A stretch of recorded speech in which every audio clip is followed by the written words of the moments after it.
Hello everyone. इस video lecture में हम लोग करने वाले हैं some important revision question biology class 11th। Class 11th का कंप्लीट सिलेबस हमारा हो चुका है और अब रिवीजन की बारी है। तो रिवीजन में हम लोग करेंगे कुछ इम्पोर्टेंट क्वेश्चन। आप लोगों के एग्ज़ाम स्कूल्स में चल रहे हैं और कुछ एक स्कूल्स में अभी एग्ज़ाम्स नहीं हुआ बायो का, तो उसी पर्पज़ के लिए बेटा ये वीडियो डिज़ाइन की गई है यूनिट नंबर 5 से बेसिकली, जो कि बहुत ज़्यादा वेटेज कैरी करती है। कुछ इंपॉर्टेंट क्वेश्चन है, कुछ आपको यूनिट नंबर 3 के, यूनिट नंबर 4 के मिलेंगे, but majority of the question from human physiology. आप अपने पास एक नोटबुक एंड पेन रखेंगे, साथ साथ में इंपॉर्टेंट पॉइंट्स नोट करेंगे एंड होपफुली इस वीडियो के एंड तक आपको ये सारे क्वेश्चन बाय हार्ट टिप्स पे कवर हो जाएंगे। तो स्टार्ट करते हैं क्वेश्चन नंबर 1। सामने बेटा आपको एक क्वेश्चन दिख रहा है, that is name the component of blood responsible for its clotting. देखो बेटा, अगर हम ब्लड की बात करें तो ब्लड के अंदर एक कंपोनेंट होता है platelets. Clear? WBC, RBC platelets. Platelets clotting के लिए रिस्पॉन्सिबल होते हैं। बट अगर इसी का एक दूसरा वेरिएबल अगर हम समझें तो ब्लड क्लोटिंग के लिए बेटा एक मैकेनिज्म भी रन करता है, जिसके अंदर आपने पढ़ा होगा फिब्रिन नाम का एक प्रोटीन होता है बेटा। क्लियर? तो यहाँ पे कन्वर्जन होता है prothrombin to thrombin, fibrinogen to fibrin, and fibrin clot form करता है। तो दोनों चीजें आप मेंशन कर सकते हो। सामने बेटा आपको अगला क्वेश्चन दिख रहा है, out of different blood group which is called as universal donor and why. बहुत सारे ब्लड ग्रुप होते हैं, AB, O। आपके पास AB और O दो डिस्टिंक्टिव ब्लड ग्रुप हैं बेटा, जिसके यूनिक फीचर हैं। तो जो हमारा आंसर इस क्वेश्चन के लिए होना चाहिए that is blood group O negative. देखो, AB पॉजिटिव और O नेगेटिव का एक यूनिक फीचर है जो आपको याद रखना है। वो क्या है? O नेगेटिव के पास कोई भी एंटीजन नहीं होता, तो O नेगेटिव आप किसी को भी डोनेट कर सकते हो, यूनिवर्सल डोनर। जबकि AB पॉजिटिव के पास कोई भी एंटीबॉडी नहीं होती, तो AB पॉजिटिव आप यूनिवर्सल एक्सेप्टर की तरह ट्रीट कर सकते हो कि उसको कोई भी ब्लड ग्रुप अगर आप दे दोगे तो AB पॉजिटिव उसको एक्सेप्ट कर लेगा। सो यूनिवर्सल एक्सेप्टर के बारे में अगर पूछा जाए that would be AB positive. Universal donor के बारे में पूछा जाए दैट इज O नेगेटिव। अगर किसी बच्चे को बेटा पॉजिटिव और नेगेटिव में कंफ्यूजन है तो समझ लेना एक खास तरीके का एंटीजन होता है जिसको रिसस एंटीजन बोलते हैं। वो अगर प्रेजेंट नहीं होता तो नेगेटिव। देखो, O नेगेटिव मतलब इसमें रिसस एंटीजन नहीं है। Draw sarcomere and right one feature of contractile protein mention here. देखो बेटा, मसल के अंदर दो टाइप की कॉन्ट्रैक्टाइल प्रोटीन होती है, एक्टिन और मायोसिन। उससे पहले हम सार्कोमेर की डेफिनेशन समझते हैं। The region of muscle fibre between two adjacent Z line. अभी ये जेड लाइन क्या है, मसल फाइबर क्या है, इसके बारे में अभी हम डिटेल में पढ़ने वाले हैं with the help of a picture. हमारे पास बेटा एक मसल होती है स्ट्रिएटेड मसल, जो हमारी स्केलेटल मसल है वो स्ट्रिएटेड मसल है। उसके ऊपर डार्क और लाइट बैंड होते हैं। देखो, आपको यहाँ पे रेड और स्किन कलर में बैंड्स दिख रहे हैं। यहाँ पे बेटा दो जेड लाइन आपको दिख रही होंगी, एक जेड लाइन, दूसरी जेड लाइन लेबल नहीं कर रखी। इन दोनों जेड लाइन के बीच का जो पोर्शन होता है that is called as sarcomere and it is the unit of muscle. हमारी मसल की जो इंडिविजुअल यूनिट है that is called as sarcomere. तो क्या डेफिनेशन बनेगी? द रीजन ऑफ मायोफिब्रिल और muscle fibre between two adjacent Z line. साथ साथ दो जेड लाइन के बीच का जो गैप होगा, सेगमेंट होगी, that is called as Z line, that is called as sarcomere. Very important. अब यहाँ पे दो कॉन्ट्रैक्टाइल प्रोटीन की बात कर रखी है बेटा, एक थिक फिलामेंट होता है, एक थिन फिलामेंट। थिन को बोलते हैं एक्टिन, थिक को बोलते हैं मायोसिन।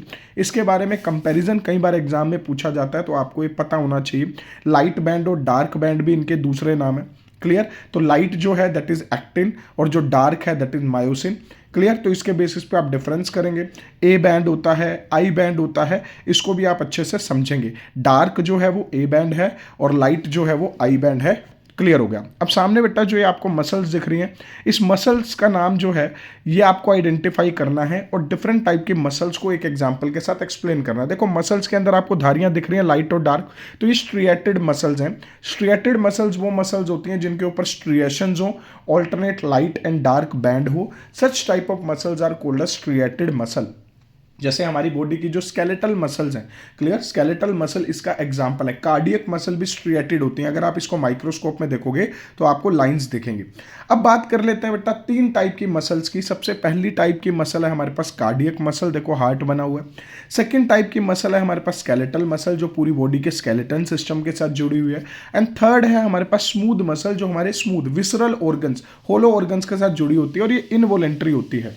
क्लियर। हार्ट वाली जो कार्डियक मसल है वो भी इनवॉलेंट्री है, हमारी मर्जी के अकॉर्डिंग काम नहीं करेगी। थर्ड वाली स्मूथ मसल भी इनवॉलेंट्री है, सिर्फ स्केलेटल मसल ही वॉलेंट्री मसल्स हैं। तो इनके बेसिस पे आप डिफरेंस क्रिएट कर सकते हो। कौन सी स्ट्रिएटेड है, हमारे पास कार्डियक मसल और स्केलेटल मसल स्ट्रिएटेड है, स्मूथ मसल नॉन स्ट्रिएटेड है। और हमारे पास जो इनवॉलेंट्री मसल्स हैं वो भी दो टाइप की मसल्स हैं, कार्डियक और स्मूथ। तो ये आप डिफरेंस लिख सकते हो, एग्जाम्पल में आप ऑर्गन्स के नेम मेंशन कर देंगे।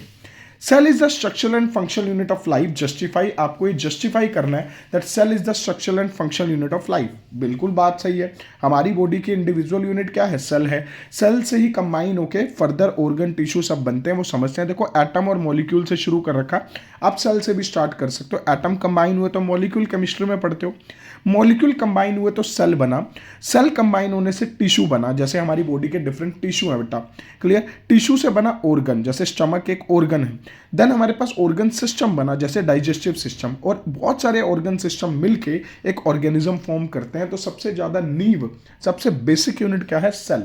जैसे हम अपने रूम की बात करें तो रूम के अंदर एक ब्रिक है, ब्रिक कंबाइन होके एक कंप्लीट वॉल बना रही है, और वॉल कंबाइन होकर एक रूम बना रहा है। तो brick is the individual unit, similarly cell is the individual unit. Name the stage of mitosis shown here and also write its two feature. बेटा माइटोसिस मियोसिस पे क्वेश्चन आ सकते हैं। ये स्टेज है मेटाफेज ऑफ माइटोसिस, देखो ऊपर लिख भी रखा। और इसकी एक खास बात क्या है, क्रोमोसोम इक्विटोरियल और मेटाफेज प्लेट पे अरेंज होते हैं। अगर हम ध्यान से देखें बेटा, सबसे ज्यादा थिक होंगे क्रोमोसोम, कंडेंस होंगे, और सबसे ज्यादा बेस्ट विजुअलाइज होते हैं स्टेज में। तो अगर माइक्रोस्कोप में कोई स्टेज देखने लायक है तो वो मेटाफेज है। देखो यहाँ पे आपको क्रोमोसोम एक इक्विटोरियल मेटाफेज प्लेट पे अरेंज हुए दिख रहे हैं। So very important. What is sodium potassium pump, whether this is an example of active और पैसिव ट्रांसपोर्टेशन। देखिए सोडियम पोटेशियम पंप क्या है, एक खास तरीके का पंप है जो सोडियम और पोटेशियम के एक्सचेंज को मैनेज करता है अक्रॉस द सेल। अब यहाँ पे एक सेल मेम्ब्रेन के ऊपर ये पंप लगा हुआ है। ये क्या करता है बेटा, 2K इन 3Na आउट, 2 पोटेशियम को अंदर भेजता है और 3 सोडियम को बाहर भेजता है। ये बात आपको पता है। अब यहाँ पे आपको बेटा एटीपी की यूटिलाइजेशन दिख रही है, और जिस भी ट्रांसपोर्टेशन में एटीपी की यूटिलाइजेशन होती है वो ट्रांसपोर्टेशन कहलाती है एक्टिव ट्रांसपोर्टेशन। तो सोडियम पोटेशियम पंप क्या है ये लिखना आना चाहिए, उसका डायग्राम आपको बेसिक सा पता होना चाहिए, और साथ में ये एक्टिव ट्रांसपोर्टेशन क्यों है, because it involve the utilization of ATP. Next question on your screen, name the scientist who explain the structure of plasma membrane. देखो आपको प्लाज्मा मेम्ब्रेन का जो स्ट्रक्चर दिख रहा है, इस प्लाज्मा मेम्ब्रेन के स्ट्रक्चर के अंदर डिफरेंट कंपोनेंट्स नजर आ रहे हैं, बट आपको साइंटिस्ट का नेम बताना है। आपको पिछली वीडियो लेक्चर में भी पता था, और इसके दो फीचर्स बताने हैं। निकलसन एंड सिंगर ने एक कॉन्सेप्ट दिया था बेटा प्लाज्मा मेम्ब्रेन का, फ्लूइड मोजाइक मॉडल। बहुत इंपॉर्टेंट टॉपिक है, एग्जाम में पूछा जा सकता है। इसके दो फीचर आपने लिखने हैं बेटा। जो प्लाज्मा मेम्ब्रेन है, it is a by lipid layer. Phospholipid by layer है, 2 लेयर्स होती हैं। फॉस्फोलिपिड से बनी है, फॉस्फो मतलब फॉस्फेट ग्रुप, और लिपिड मतलब फैट, ग्लिसरॉल और फैटी एसिड का कॉम्बिनेशन, क्लियर। और प्लाज्मा मेम्ब्रेन प्रोटेक्ट करती है सेल को। Identify the disorder shown in this clip and write two feature. बेटा डिसऑर्डर के ऊपर एक क्वेश्चन कंफर्म आपको मिलेगा एग्जाम में, +1 के फाइनल एग्जाम में। बहुत इंपॉर्टेंट है डिसऑर्डर, और एक क्लिप आपको सामने दिख रही है। आपको इस क्लिप के अंदर डिसऑर्डर बताना है। तो अब इस क्लिप के अंदर आपको दिख रहा है एक इनसोल्यूबल मास इकट्ठा हो रहा है।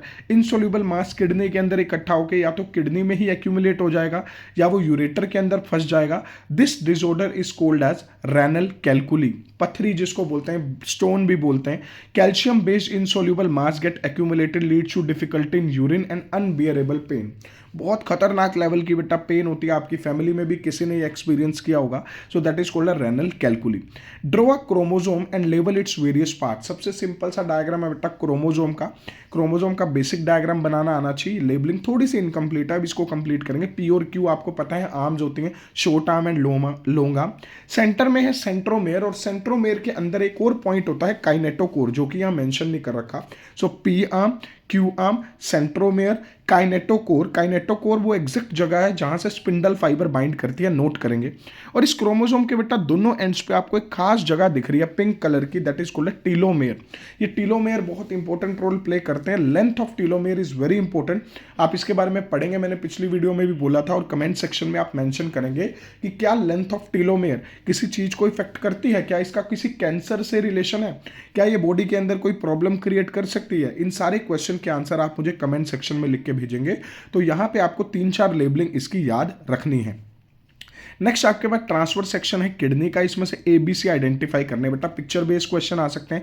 ए बी और सी भी आप कमेंट सेक्शन में लिखेंगे। चलो मैं बता देता हूं, एक मेडुलरी पिरामिड है ट्रेंगुलर, बी पार्ट जो है दैट इज यूरेटर, वो पाइप है, और जो सी पार्ट है वो तो किडनी का बाहर वाला पोर्शन है which is called a renal cortex. Clear? So these are the 3 important part. Draw a well labelled diagram of human brain. बेटा डायग्राम जितना खतरनाक देखने में लग रहा है वो बहुत सिंपल है बनाने में। इसकी वीडियो भी मैंने डाल रखी है मेरे चैनल पे, इसकी वीडियो अवेलेबल है, कैसे सिंपल स्टेप्स में आप ब्रेन को ड्रॉ कर सकते हैं। अगर आप कहेंगे तो मैं इसको डिस्क्रिप्शन में भी इसका लिंक पोस्ट कर दूंगा। आपको ब्रेन का डायग्राम बहुत अच्छे से आना चाहिए, इसकी सारी एडवांस लेबलिंग भी आपको पता होनी चाहिए। 10th क्लास में बेसिक लेबलिंग करते हैं, बट 11th में बहुत सारे जैसे एडवांस लेबलिंग आती है, cerebral aqueduct, clear, corpus callosum, तो वो सब। फोटोट्रोपिज्म के बारे में क्वेश्चन पूछा जा सकता है। ये क्वेश्चन पूछा जा सकता है कि बताओ कौन सा हार्मोन है जो फोटोट्रोपिज्म के लिए रिस्पॉन्सिबल है। The answer would be auxin. Unit number 4 का क्वेश्चन है, 10th में भी आपने पढ़ा था। होता क्या है, जिस साइड से सनलाइट आ रही है बेटा उसी साइड प्लांट बेंड करते हैं। रीजन क्या है? क्योंकि उसके अपोजिट साइड पे ऑक्सिन ज्यादा बनता है। ऑक्सिन हमेशा डिम लाइट में, शेडी रीजन में ज्यादा ग्रो करता है, तो डिम लाइट वाला पोर्शन, बैक साइड वाला पोर्शन ज्यादा ग्रो करेगा फ्रंट साइड के कंपैरिजन में, जिसकी वजह से प्लांट धीरे धीरे धीरे धीरे बेंड होना स्टार्ट होगा। बैक साइड से ग्रोथ ज्यादा हो रही है, फ्रंट से कम, तो वो बेंड होगा सनलाइट की तरफ। तो दिस इज फोटोट्रोपिज्म। फिर आपके पास क्वेश्चन बन सकता है compare monocot and dicot seed. देखो सिंपल सी बात है बेटा, मोनोकोट के अंदर सिंगल कोटिलिडन है और डाई मतलब 2, तो 2 कोटिलिडन है। जिस भी सीड को आप 2 में स्प्लिट कर पाओ डाइकोट, सिंगल ही रहे मोनोकोट। एग्जांपल बताता हूं, जल्दी समझोगे। राजमा, बीन 2 में स्प्लिट कर सकते हो, मूंगफली 2 में स्प्लिट कर सकते हो, डाइकोट है। राइस, व्हीट 2 में स्प्लिट नहीं कर सकते, मोनोकोट है। रूट्स भी अलग होती हैं, ग्रासेस मोनोकोट की फाइब्रस रूट होती है। कभी भी घास निकाल के देखोगे आप जमीन में से, उसकी बहुत ही फाइबर जैसी रूट्स होंगी। जबकि अगर हम डाइकोट की बात करें तो टैप रूट होगी। इसके अलावा भी कुछ पॉइंट्स हैं, आप पेटल्स का नंबर ये सब पढ़ सकते हैं, इंपॉर्टेंट है। बायोमोलिक्यूल्स के अंदर बेटा स्ट्रक्चर सारे ही इंपॉर्टेंट हैं। यहाँ पे 2 स्ट्रक्चर है बेटा, डीऑक्सीराइबोज एंड राइबोज। ये दोनों शुगर के बारे में क्वेश्चन पूछा जा सकता है। पहले तो आपको ये स्ट्रक्चर ड्रॉ करने आने चाहिए। दूसरा, ये किसके कंपोनेंट है वो पता होना चाहिए। राइबोज आरएनए का कंपोनेंट है, डीऑक्सीराइबोज डीएनए का कंपोनेंट है। और इन दोनों में से ज्यादा स्टेबिलिटी कौन इंपार्ट करता है? डीऑक्सीराइबोज ज्यादा स्टेबिलिटी इंपार्ट करता है। उसका रीजन क्या है? क्योंकि इसके पास बेटा एक रिएक्टिव ग्रुप नहीं है। सेकंड 2 प्राइम पे देखो, राइबोज में OH है, इसके पास H है। 2 प्राइम पे OH एक रिएक्टिव ग्रुप है, जिसकी वजह से वो अनस्टेबल होता है राइबोज वाला। तो आरएनए कम स्टेबल है डीएनए से। क्वेश्चन आ सकता है draw the structure of a leaf. बड़ा बेसिक सा स्ट्रक्चर है। लीफ की एक टिप है, लीफ का जो एरिया होता है लेमाइना, मतलब बनाना लीफ का लेमाइना ज्यादा है in comparison to guava leaf, तो एरिया को लेमाइना बोलते हैं। जिस डंडी के साथ ये जुड़ा होता है दैट इज पेटियोल। बीच में जो धारियां सी पड़ी होती हैं, ब्रांचेस हैं, that is called a vein and veinlet. Outer portion is called as margin और सेंटर वाली line is called as midrib. तो फटाफट से इसको आप ड्रॉ करेंगे नोटबुक में। एग्जाम में 2 मार्क्स का एक बड़ा फेवरेट क्वेश्चन बन जाता है, draw the diagram of a leaf. Leaf के टाइप भी इंपॉर्टेंट है, फाइलोटैक्सी भी इंपॉर्टेंट है। फर्दर क्वेश्चन में हम इसको देख सकते हैं, बट सबसे पहले आपको लीफ का एक बेसिक स्ट्रक्चर समझ आना चाहिए। अगला क्वेश्चन आपसे ये पूछा जा सकता है कि ये जो डायग्राम के अंदर आपको एक प्रोसेस दिख रहा है, उस प्रोसेस का नेम क्या है बेटा? This process is called as crossing over. What is crossing over? The mutual exchange of segment between the non sister chromatid of the homologous chromosome. एक क्रोमोसोम की जो नॉन सिस्टर क्रोमेटिड्स हैं, अगर वो अपने सेगमेंट्स एक्सचेंज कर लें तो उसको बोला जाता है crossing over. And why this crossing over is important? Because crossing over give rise to new combination. नई वैरायटीज आती हैं सेक्सुअल रिप्रोडक्शन में, ये तो हमें पता है, बट वो आती किसकी वजह से है? This is due to the crossing over. So crossing over is a very very important point जो आपको याद रखना है। मियोसिस की पैकाइटिन स्टेज के अंदर क्रॉसिंग ओवर होता है। क्रॉसिंग ओवर के कारण ही न्यू कॉम्बिनेशन बनते हैं, न्यू कॉम्बिनेशन के कारण न्यू वैरायटीज, और इसी से ही इवोल्यूशन होता है। सामने आपके पास पिक्चर में बेटा फाइलोटैक्सी के बारे में पूछा जा सकता है। What is the type of phyllotaxy shown in this picture? बेटा 3 टाइप की फाइलोटैक्सी होती है, बट यहां पे जो फाइलोटैक्सी दिख रही है दैट इज अपोजिट। अगर आप ध्यान से देखेंगे, जिस पॉइंट को मैंने सर्कल किया है उस पॉइंट पे 2 लीव्स निकल रहे हैं, वो दोनों अपोजिट हैं, तो इसको अपोजिट बोलते हैं। अगर वो ऊपर नीचे से निकलते तो वो ऑल्टरनेट होते। सो this type of phyllotaxy is opposite. आपको एनसीईआरटी में से एग्जाम्पल भी याद रखना है बेटा, कॉटन, एलास्टोनिया, चाइना रोज, गुआवा, ये सब एग्जाम्पल दे रखे हैं, तो आपको अच्छे से याद रखना है कि ये कौन से टाइप की फाइलोटैक्सी है। अपोजिट बता दी, ऑल्टरनेट बता दी। एक खास टाइप की होती है बेटा whorl. Whorl type of phyllotaxy होते हैं। वर्ल का मतलब होता है WHORL। वर्ल मीन्स एक सर्कुलर फॉर्म में लीव जब इकट्ठे हो, पाम जैसा शेप बन जाए, हथेली जैसा शेप बन जाए। देखो यहाँ पे बहुत सारे लीफ एंड टू एंड जुड़े हुए हैं। So this type of phyllotaxy is called as whorled type of phyllotaxy. तो whorled phyllotaxy, alternate and opposite, तीनों के एग्जाम्पल्स बहुत इंपॉर्टेंट हैं। मैच द फॉलोइंग में पूछे जा सकते हैं, MCQ में पूछे जा सकते हैं, या डायरेक्ट क्वेश्चन आपके पास थ्योरेटिकल लेवल से बन सकता है कि आपको डिफरेंट टाइप की फाइलोटैक्सी के बारे में बताना है। डेफिनेशन क्या बनेगी phyllotaxy? The arrangement of leaves on the branches of the stem is called as phyllotaxy. फिर एक क्वेश्चन बन सकता है, अगर मैं एनाटॉमी में और जाऊं, मॉर्फोलॉजी में, सॉरी, तो मॉर्फोलॉजी में एक क्वेश्चन बनता है, what do you mean by simple and compound leaf. देखो बेटा यहाँ पे जो है ना इंसिजन आपको दिख रही है, इंसिजन का मतलब होता है जो कट लगे हैं। अगर ये कट मिड रिब को टच कर जाए तो ये बन जाता है कंपाउंड लीफ, और अगर ये कट मिड रिब को टच ना करें और ये मिड रिब से पहले ही मतलब कट हो जाए तो उसको बोलते हैं सिंपल लीफ। तो ये सिंपल है या कंपाउंड आप कमेंट सेक्शन में बताएंगे, बट मैं आपको बता देता हूं कि ये कंपाउंड लीफ नहीं है, क्योंकि कंपाउंड लीफ में मैंने बताया जो कट लगे हुए हैं वो सेंट्रल मिड रिब के साथ टच होने चाहिए। आपने लीफ देखा भी होगा कई जगह, तो ये सिंपल लीफ है, कंपाउंड लीफ नहीं है। नेक्स्ट क्वेश्चन जो आपके पास बन सकता है बेटा, ये स्ट्रक्चर किसका है ये पूछ सकते हैं, या अगर डायग्राम ना दे तो वैसे क्वेश्चन बन सकता है। ये पिट्यूटरी को रिप्रेजेंट कर रहा है diagram, anterior and posterior pituitary. Anterior और पोस्टीरियर पिट्यूटरी पे बेटा एक क्वेश्चन कंफर्म आएगा। इसके जो न्यूरो हाइपोफाइसिस है, एड्रीनो हाइपोफाइसिस है, वो सारी चीज़ें आप पढ़ के जाओगे। कौन कौन से हॉर्मोन्स होते हैं बेटा पोस्टीरियर पिट्यूटरी के? तो 2 ही हार्मोन होते हैं, आपने पढ़ रखे हैं, बहुत इंपॉर्टेंट है। ADH वैसोप्रेसिन एक ही बात है, हार्मोन नंबर 1। Second oxytocin. और मजे की बात ये है ये पिट्यूटरी प्रोड्यूस नहीं करती, हाइपोथैलेमस प्रोड्यूस करता है, पिट्यूटरी जस्ट इसको सिक्रीट करती है। क्लियर? तो आपके पास पोस्टीरियर पिट्यूटरी 2 बहुत ही खास हार्मोन प्रोड्यूस करती है, उसके फंक्शंस भी आपको पता होने चाहिए। उसके बाद बेटा ये जो डायग्राम बना हुआ है माइटोकॉन्ड्रिया, ये भी बहुत इंपॉर्टेंट है। ये सेमी ऑटोनोमस ऑर्गेनेली होता है, इसके पास अपना खुद का DNA होता है। बीच में ये जो स्ट्रक्चर दिख रहे हैं क्रिस्टल स्ट्रक्चर है। Mitochondria is called as power house of the cell. Power house का मतलब क्या है? It is helpful in the ATP production. ये ATP प्रोडक्शन में हेल्प करेगा। ATP प्रोडक्शन का सिंपल सा मतलब क्या है कि सेल को फंक्शनिंग करने के लिए बेटा एक प्रोसेस चलाना होता है, ATP चाहिए होती है, उसके लिए एक प्रोसेस चलाना होता है oxidative phosphorylation. That is also 5 marks, very important topic, ETC and oxidative phosphorylation. So mitochondria play important role in ETC and oxidative phosphorylation. इसके अलावा माइटोकॉन्ड्रिया पे कुछ और क्वेश्चंस भी बन सकते हैं, बट ये सबसे इंपॉर्टेंट क्वेश्चन है।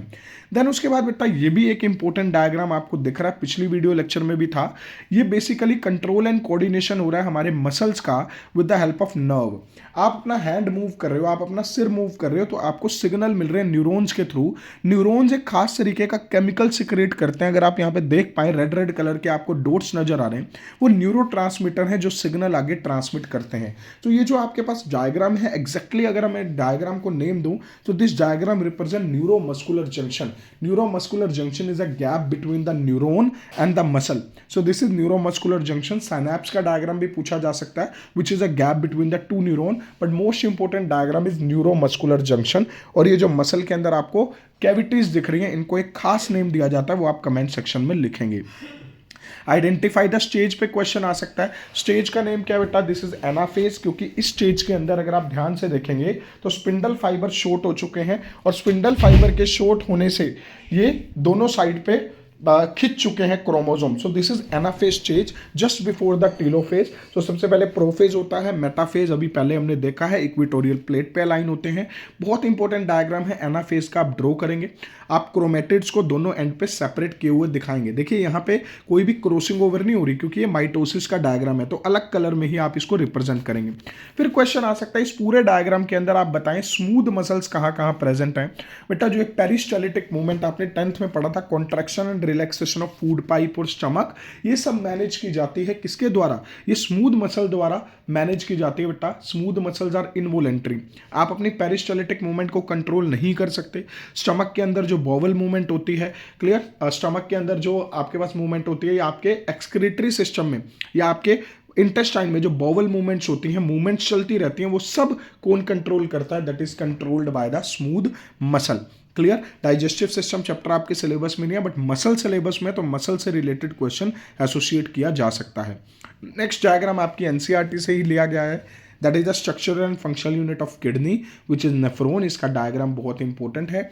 साथ में इंपॉर्टेंट क्या है, the length of Henle's loop vary in different animals. इस क्वेश्चन का आंसर मैं पहले भी डिस्कस कर चुका हूं। अगर हम दो एनिमल्स को कंपेयर करें तो इररिस्पेक्टिव ऑफ देयर साइज, कि उनके साइज के अलावा भी हम ये मान के चलते हैं कि उनका हेनलीज लूप डिफर कर सकता है लेंथ में। जिसकी लेंथ हेनलीज लूप की ज़्यादा होगी उसका यूरिन बहुत ज़्यादा कॉन्सेंट्रेटेड प्रोड्यूस होगा। जिसकी हेनलीज लूप की लेंथ नॉर्मल होगी तो यूरिन भी उसका नॉर्मल प्रोड्यूस होगा। ज़्यादातर देखा जाता है बेटा जो डेजर्ट एनिमल्स होते हैं, ड्राई एरियाज में रहते हैं, उसमें हेनलीज लूप लंबी होती है।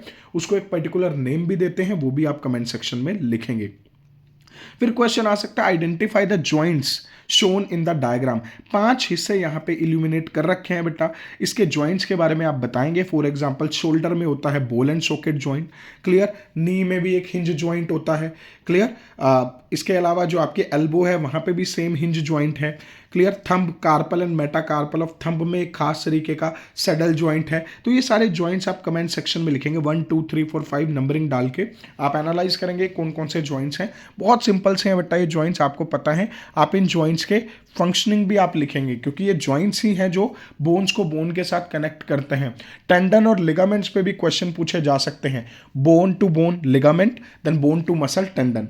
नेक्स्ट आपके पास बेटा क्वेश्चन पूछा जा सकता है स्टमक के ऊपर। अगेन सेम क्वेश्चन है बेटा। सेम क्वेश्चन क्या पूछा जा सकता है कि आप बताइए स्टमक के अंदर कौन से टाइप की मसल प्रेजेंट होती हैं। स्टमक के अंदर जो मूवमेंट हो रही है बेटा वो मूवमेंट इनवॉलेंट्री है। और स्टमक एक होलो ऑर्गन है, मैंने पहले बोला है विसरल और होलो एक ही बात है। तो विसरल ऑर्गन और होलो ऑर्गन के अंदर वाली साइड पे स्मूथ मसल्स प्रेजेंट होती हैं। तो आंसर वुड बी विसरल और smooth muscle. Identify the particular gland. यहाँ पे बेटा एक थायराइड ग्लैंड का स्ट्रक्चर है, बटरफ्लाई शेप ये ग्लैंड है हमारी विंड पाइप के चारों तरफ। विंड पाइप को एक कवर करके रखता है और इसके अंदर जो 4 येलो कलर के स्पॉट आपको दिख रहे हैं दैट इज पैराथायराइड ग्लैंड। दोनों के फंक्शन आपसे पूछे जा सकते हैं। थायराइड ग्लैंड प्रोड्यूस करते हैं थायरोक्सिन जो हमारे मेटाबॉलिज्म को कंट्रोल करता है, और पैराथायराइड ग्लैंड प्रोड्यूस करते हैं पैराथॉर्मोन जो इंक्रीज करते हैं हमारी बॉडी में कैल्शियम लेवल को।